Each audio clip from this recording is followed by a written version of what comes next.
So now we need to thread our bobbin. So first of all, you need a bobbin that has thread on it. There's another video that I show you how to wind a bobbin.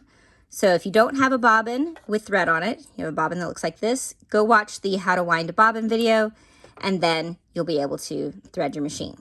Okay, so we're going to start with this. So first we have to get to our bobbin case. So I'm going to slide the accessory panel off, open the compartment here, and this is our bobbin case. Right here on front, there's a little lever that you can use. If you just use your fingernail, you can easily pull that open to grab it to pull it out. This is a locking mechanism. So when it's flat and in the machine, it actually, whoop, there, now it's locked. It won't pop out. So you can't just grab it and pull it out. You have to unlock it with this lever to pull it out. All right.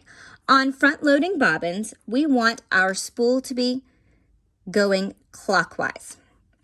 So I'm going to drop this in and pull my thread. So I can see that those circles are spinning towards the right, spinning the direction that the clock turns, and that is correct. Now here's the tricky part. You don't just drop it in and then put it back in the machine. You have to thread the bobbin. So I'm going to turn this sideways. You can see here on the side, there's this metal piece that lays flat against the outside curve. There's a notch up here and a big hole here. We need to get our thread coming out of this hole. Now you could, thread it through the hole through there, but that really doesn't actually do you any good because what we need to do is create tension in this bobbin. So I'm going to take my thread, pull it around till it goes into that notch. And I am holding the bobbin with the bobbin up, and I'm holding it between my finger and thumb so that this doesn't spin because I don't want it to spin while I'm pulling on this thread. So now I'm going to pull towards my right, pull the thread towards that big hole.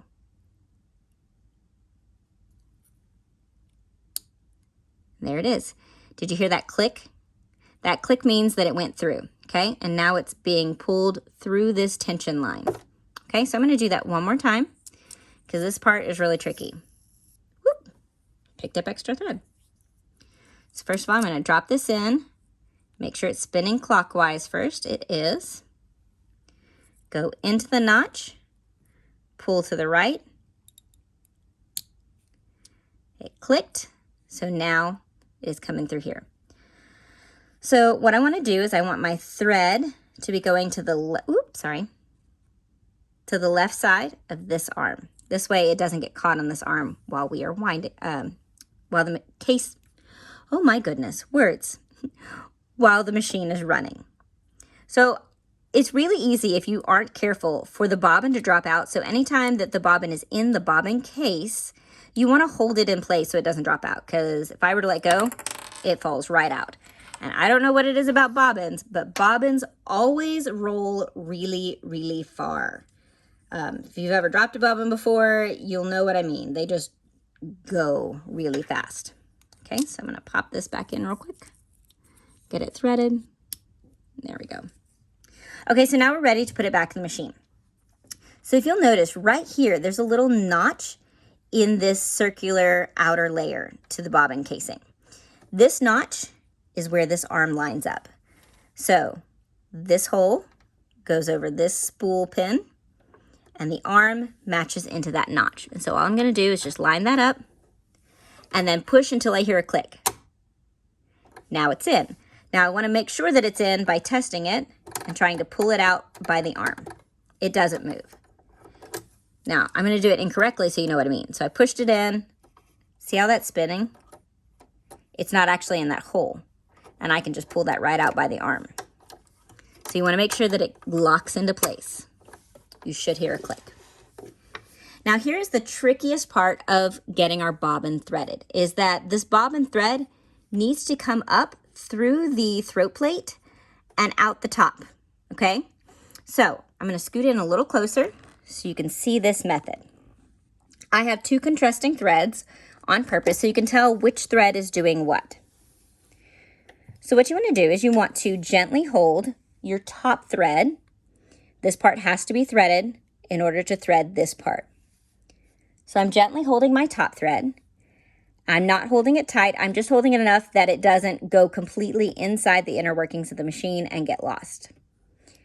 I'm going to slowly turn the hand wheel toward me, and you can see those parts moving. What's going to happen is these parts inside are going to grab my top thread and pull it around the bobbin case. You can see it right there. See, there's the green thread. So I'm going to go just a little bit more. Once your thread is wrapped around your bobbin, all you have to do is just pull the top thread. And what it's going to do is it's going to make this loop, catch the bobbin. See, there it is, right there. Now that loop can be kind of tricky to do, so what I like to do is I like to use my scissors. Keep them closed because you don't want to cut the thread. Just go inside that loop and pull sideways. Now all of this bobbin thread is coming out through the top. So get that under the presser foot and going towards the back. All right, let's do this one more time just for demonstration. All right, so I take my bobbin out, put it back in. I am gently holding with my left hand the top thread. If you hold this too tight, it won't work. I'm turning the hand wheel toward me slowly, and I'm going slowly enough that I can watch and see my top thread. There it is. So now I just gently pull with my left hand. It's going to grab my bobbin thread and make a loop under here. Now I need to get this loop out. So I'm just going to use my scissors to get a hold of that loop, pull all of it out, and toward the back. Now it's properly threaded, so we're going to close up this case, put the accessory box back on, and you're ready to sew.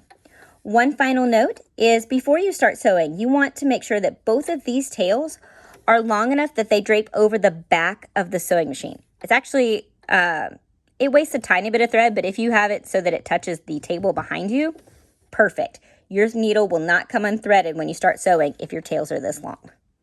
All right, that's it.